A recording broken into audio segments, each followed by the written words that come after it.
Hello, everyone. John Basalis here from Realosophy Realty.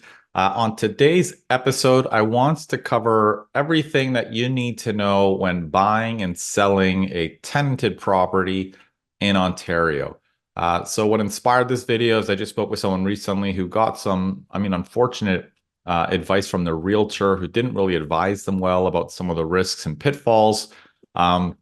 When selling a tenanted property. So I wanted to unpack some of the things that buyers and sellers needs to know as they're going through this process. So obviously this is an educational video, but I think for sellers who find themselves in a situation when they need to sell a tenant property, what you want to do is ask your potential agent when you're interviewing them some of these questions because you want to know if your realtor is aware of these situations and risks that would protect your interest. And similarly, if you're a buyer, even if you're not looking at buying a rental property, there could be a situation when you're looking at buying a decent home that has an existing tenant. Maybe they're planning on moving out, and you need to know some of the risks and pitfalls.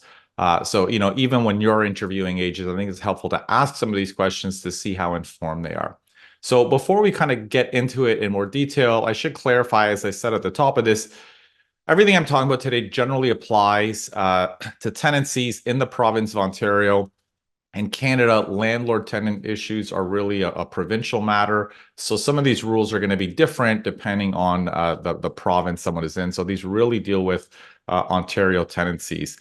And this is just a high-level discussion. This is not meant, I'm not covering every single issue. So buyers and sellers still need to get advice from their agent and quite frankly, from a paralegal if they're looking at kind of going down the road of buying or selling a tenanted property. So before I kind of dig into some of the key issues, the first thing I want to say is sort of address a misconception I think a lot of sellers have. And I speak with a lot of sellers who have a tenanted property who plan to sell it, will just say to me, okay, I'm just going to kick my tenant out so I can sell my property. And unfortunately for the seller, that's not allowed. Fortunately for the tenant, that's not allowed in Ontario. You cannot kick out a tenant or just give them notice because you want to sell a property. And if you try to do that, and I've seen situations where owners try to do that, you're kind of getting the negotiations and the sale process off on the wrong foot because you're trying to do something that isn't legal. And that kind of is not the best way to start the discussions with your tenant. So you could actually be setting yourself back a little bit when they try to get advice from their own paralegals or legal counsel for tenants and find out that what you're trying to doing isn't allowed. So you're better off just starting the process properly. And from a seller's perspective, generally, there are really only kind of two ways that you can kind of give notice for a tenant or try to have a tenant move out during the sale of a home. And the first is if a buyer buys the home and wants to move into the home, they can include a clause that allows you to give the tenant notice to end their tenancy for the purchaser's own use. It's called an N12 form. So in Ontario, one of the ways a tenant can be evicted is if the owner of the home or the purchaser of a home intends to move into the home. Now, I should say that this really only applies when the tenancy is a month-to-month tenancy, meaning the tenant is not currently under a lease. So if you just rented the apartment to your tenant for a 1-year lease, and 2-3 months into the lease, you want to sell the property, well, you can't give the tenant an N12 notice because they're currently on a lease. You would have to wait the full year before you could sell the property and give them an N12 notice. So that's one important thing to keep in mind. So that's one way the tenant can be effectively evicted as part of the sale process of the home. The other way is if the landlord or the owner negotiates with the tenant to end their tenancy by signing a form called an N11, which is an agreement to end the tenancy. So unlike the N12, which is just a notice to the tenants to move out, the N11 is an agreement where the tenant basically agrees to move out of the home. And typically, to get a tenant to agree to sign an 11, usually the landlord needs to compensate the tenant. It's something often referred to as cash for keys. You may have heard about this, where effectively the landlord is giving the tenant cash, and in return, the tenant is giving the tenant the keys to vacate the property. So those are the two high level scenarios. So now that we kind of have the basics figured out, I kind of want to walk through both scenarios in a bit more detail and discuss some of the pros and cons of each from both a buyer's and seller's perspective, and maybe even some of the pitfalls in each scenario. So let's kick things off by discussing the pros and cons of the N12 process, which is the notice to end the tenancy for the purchaser's own use. Now, before COVID, most landlords who had a tenanted property would typically list their property for sale with the tenant still occupying there. And the buyers would effectively make an offer and include a clause in the agreement of purchase and sale that would say that the seller is going to give the tenant an N12 notice so the buyer can move into the property after closing. And of course, the buyer would also typically sign a declaration that confirms that they intend to move into the property for their own use. Now, the seller would need to give the tenant at least 2 full months notice. That means that if the seller and the buyer came to an agreement, to buy and sell a home in February, the earliest the tenant can be forced to move out is at the end of April. You need to give them sort of all of March and all of April as part of the notice period. And this is important because as a seller, you want to make sure the terms and dates that you're agreeing to are legal. So, for example, if the buyer seller came to an agreement in February and the N12 clause said that the tenant had to move out by the end of March, well, that would not be legal notice. That is not 2 full months notice. So I've seen situations sometimes like this where the seller agrees to terms that aren't proper, which of course sets them up with issues down the road if they have not delivered the proper notice to the tenant. Now, in addition to providing the tenant 2 full months notice, the landlord needs to compensate the tenant, or the seller needs to compensate them 1 month's rent. Now, one important thing with N12 notices is that the tenant has the right to dispute them with the landlord-tenant board if they disagree with the notice. So if they think that the seller or the buyer are not negotiating good faith and don't intend to move into the home, if they have some evidence of that, they can dispute it. I mean, even if they don't have evidence, they can dispute it. So for this reason, when an N12 clause is included in an agreement of purchase and sale, we also would typically include a clause that says that if the tenant does not move out by the closing date, that the buyer effectively agrees to assume the tenant, meaning that the buyer will still take possession of the home even if the tenant hasn't moved out. Now, before COVID, buyers rarely had any concerns with these clauses because it was actually quite rare for a tenant not to move out when they were given the proper notice. But a lot has really changed over the past 4 years. During COVID, a lot of tenants really felt more empowered. Obviously, there were health risks, and a lot of them just started to refuse to move out in these situations, even when they were given notice. So they effectively just decided to squat and dispute these notices with the landlord-tenant board. They knew that there was a massive backlog at the landlord-tenant board and kind of used this to their advantage to not move out. And this means it would take months or maybe even a year before the tenant was forced to move out. The other factor that led to more tenants not moving out, even when given the proper notice, is that rents have significantly increased recently. And with this increase in rents, depending on what the existing tenant's paying, it makes it a lot harder for them to find a comparable unit. So if a tenant was paying, for example, $1,700 for a nice 1-bedroom apartment on the main floor of a home, well, if they're forced to move out, they might find that, that same unit would cost them $2,300 a month now. And if they can't afford that and they have to move into, a unit that is the same price, all they could potentially afford is a basement apartment on that budget. So this, of course, really also made it harder for a lot of tenants to make this transition, was partly why some of them decided to not move out. And this is kind of how this process has evolved. Now, if the tenant did not move out, of course, the buyer would be responsible for going through the eviction process and having the tenant move out, which is, of course, one of the concerns that buyers have when buying a tenanted property. So let's go through some of the pros and cons and potential pitfalls of the N12 process. I'm going to have a sip of water, my ginger ale here because I have a bit of a sore throat today. So first, from the seller's perspective, The pros of the N12 process is that, you avoid negotiating a cash for keys deal with your tenant to sign an 11. The unit stays tenanted, which means you continue to collect rent every month until the property sells. You sell the property effectively as is, so you don't have to worry about doing improvements or anything like that to the home to get it ready for sale. Now, the downside from the seller's perspective is that tenanted properties usually sell for less than untenanted properties. And there are a few reasons for that. Firstly, if your tenant isn't super clean, organized with really nice furniture, and the unit doesn't look great, of course, the first impressions a buyer's going to have when they walk in isn't positive, right? So if the impression isn't positive because the unit doesn't show well or the home doesn't show well, that's going to have a negative impact on the sale price. It's usually harder to show tenanted properties if the tenant isn't being cooperative with showings. And fewer buyers are, quite frankly, interested in because of the concern that the tenant may not move out.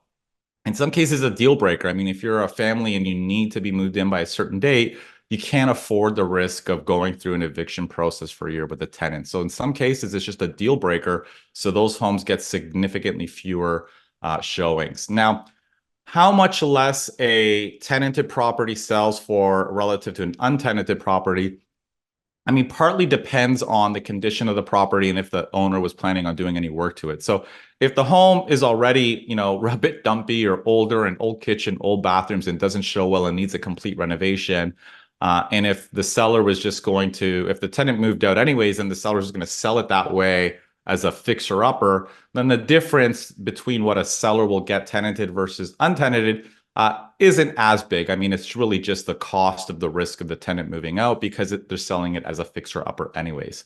Now, another thing that the buyer would need to consider, the seller would need to consider, is that when the buyer makes an offer with an N12 clause, they may also include a clause that basically asks for a rebate or a reduction in the sale price in the event that the tenant doesn't move out.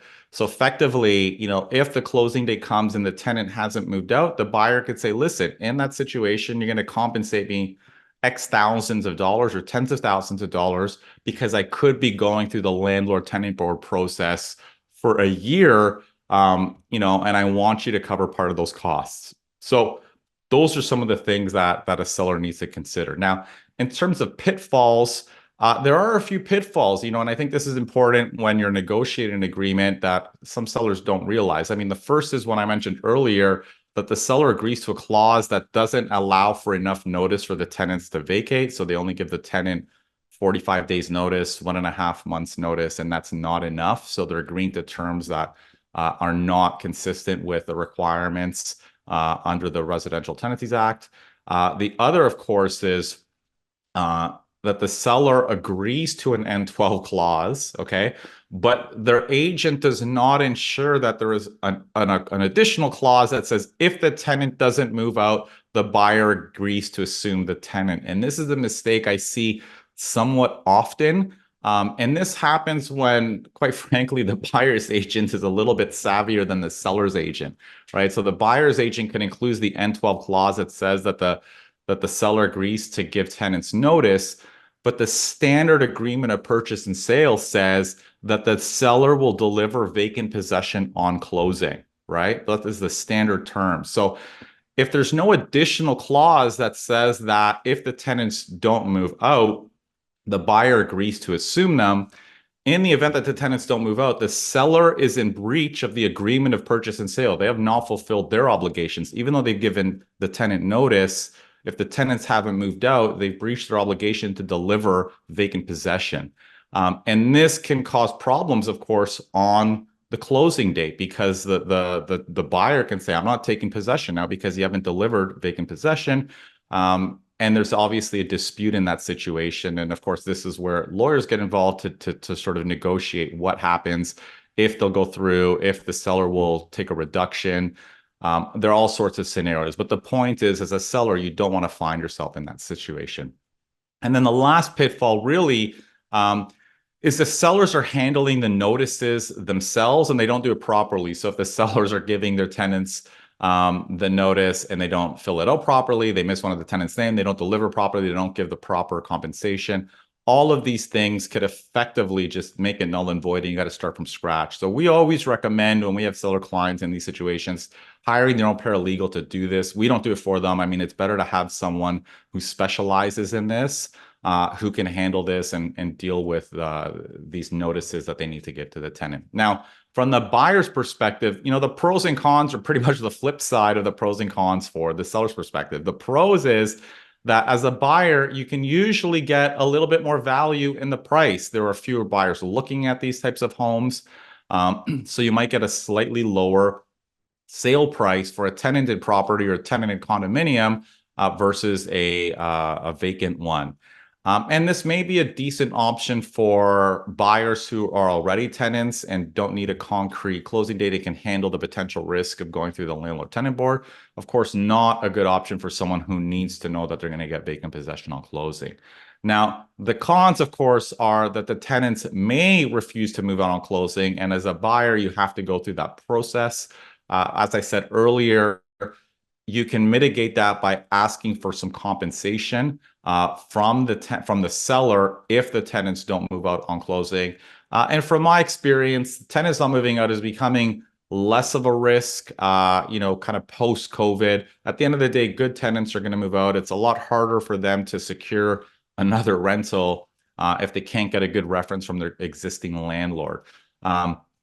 So while it's a risk, I mean, it's not a guarantee that the tenant is not going to move out. So you need to weigh the pros and cons. Now, in terms of the pitfalls from the buyer's perspective is that the seller didn't fill out all of the paperwork properly, which is why even if you're buying a tenant property as a buyer, you also wants to have your own paralegal reviewing everything that the seller has done and all the notices provided. You want to require the seller to supply you with the notice that they provided to the tenant. You want to require the seller to actually immediately make an application to evict the tenant with the landlord-tenant board to speed up the eviction process. And this is different from just giving notice. This is actually making an application to evict, which basically, and you do that, you require the seller to do that because you're proceeding assuming the worst case scenario happens, which is the tenant doesn't move out. And if you do that, you're kind of getting ahead, you're speeding up the eviction process versus just waiting till the closing date, then the tenant doesn't move out, and then filing your application to evict, 2 or 3 months later after your agreement date. It's just going to slow the process down. So again, you'd want to have your own paralegal looking at all of this to ensure that the seller has done everything properly and that the risk on your end is mitigated as much as possible. So that's a little bit about the N12 process. Now, I'm going to chat a little bit about the N11 process. Now, the N11 process, of course, is the agreement to end a tenancy between a seller or an owner and the tenant. And this is, again, quite different because this is not just giving notice. This is the tenant and the landlord agreeing to end the tenancy, based on some basic terms. Now, when we're listing properties for sale that are tenanted, I always advise the seller to try to negotiate the terms of an N11 upfront because it's going to happen. Buyers are going to ask for it. We already know it's going to come up. So why not try to be proactive and try to come up with some agreement with the tenant ahead of time? And coming up with an agreement with the ahead of time, there's really kind of two scenarios. And the first is that the owner negotiates an N11 with the tenant to move out of the unit. And again, usually it involves some compensation. And the owner waits for the tenants to move out, and then they do some renovations, paint the home, stage the home, market it for sale, and market it vacant, right? So there is no tenant, there's no risk of having, from the buyer's perspective, plus they can stage it and list it that way. The other scenario is that the seller does not necessarily sign an N11, does not require the tenant to move out, but they basically just come up with the basic terms to an N11 agreement in the event that the buyer requires vacant possession. So basically what we would do is say, in the event the buyer wants vacant possession for whatever purposes, that the tenant would agree to sign an N11 with X months notice with X dollars in compensation. But in that scenario, the tenant stays in the unit, you still market it with the tenant there.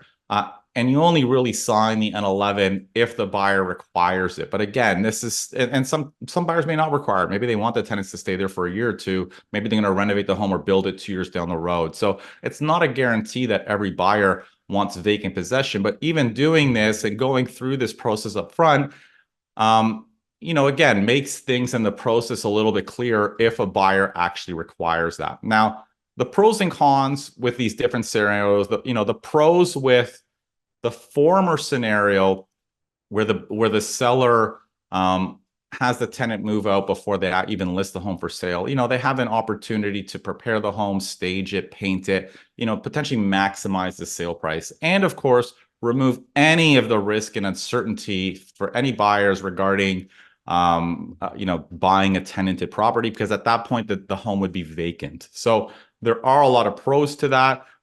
Again, the flip side is, this is a situation where the landlord would have to have the home vacant for multiple months, be fine with not collecting rent for however many months that is required to prep it, list it, and then close on it. So that is a scenario that, the seller would have to be financially comfortable hanging on to. So there are pros and cons. You just have to do the math and see what works for the seller. The other scenario, the advantage to that, like I said, is just negotiating the terms up front provides a little bit more clarity when you're marketing the property for sale. If you have buyers who need it for their own use, you can market in the listing that the tenants have agreed to sign an N11, so that it is clear to the buyer that vacant possession is more of a sure thing than just giving the tenant an N12 notice.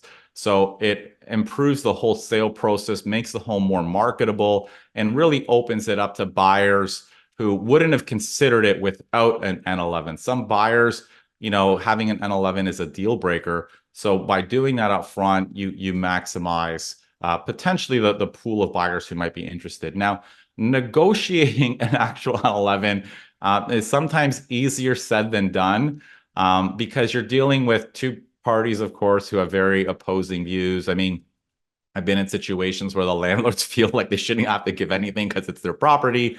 And of course, tenants who are paying way below market rent and they have a family and they need to move somewhere and it's very hard and they can't afford it. And they have those pressures and tensions and concerns. So, the challenge always when we are in the middle is trying to, of course, bridge the gap.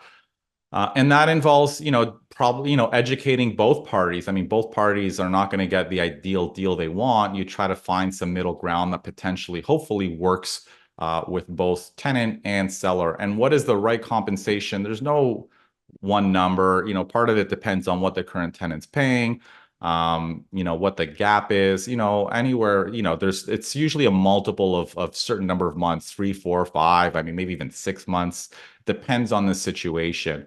But one key thing, of course, is that you need to have a cooperative tenant. If the tenant refuses to sign an 11, as a landlord, you're kind of out of luck, and you need to basically then market the property with the tenants, and then rely on a buyer who's willing to buy it with just an N12 notice. And then potentially whatever compensation you would have offered the tenant, I mean, if they don't want it, you would effectively then be offering it to the buyer to compensate them for the risk that the tenant doesn't move out. So pros and cons of the N11 from the seller's perspective. Again, the pros are if you can get a higher sale price by staging, marketing, painting, and improving the home, that is probably worth doing. You'll potentially get a price, market it to more people, and make the process a little bit easier because you're selling a vacant home, so there's no risk. But even if you are signing the N11 with the tenants in place, you again are opening up the market of potential buyers, because most buyers are going to be comfortable if they can see that the tenant is willing to sign an N11. They're going to be a little bit more confident that they'll move out. The downside, of course, is you have to compensate your tenants, which is fine. You just have to accept that as a landlord. I mean, it's part of the business, it's part of the process, and you just have to find a compensation that works for both parties. From the buyer's perspective, the pros are, obviously if the unit is vacant, it's vacant. There's nothing to worry about. But if the unit is tenanted and the tenants have signed it on 11, you're usually a lot more confident the tenants are actually moved out because they've come to an agreement. You would want to make your offer conditional on the seller effectively providing you with that agreement, so you can kind of see that it was done, and what the termination date and all of those details. And of course, if there's multiple tenants, you would need one for each tenant. The downside is that there is, in theory, the slim risk that the tenants don't move out. It's less common after they've signed an agreement on the tenancy, but it's still there. And as a buyer, I mean, you can mitigate that risk by, again, negotiating some reduction in the price on closing if the tenants don't actually move out.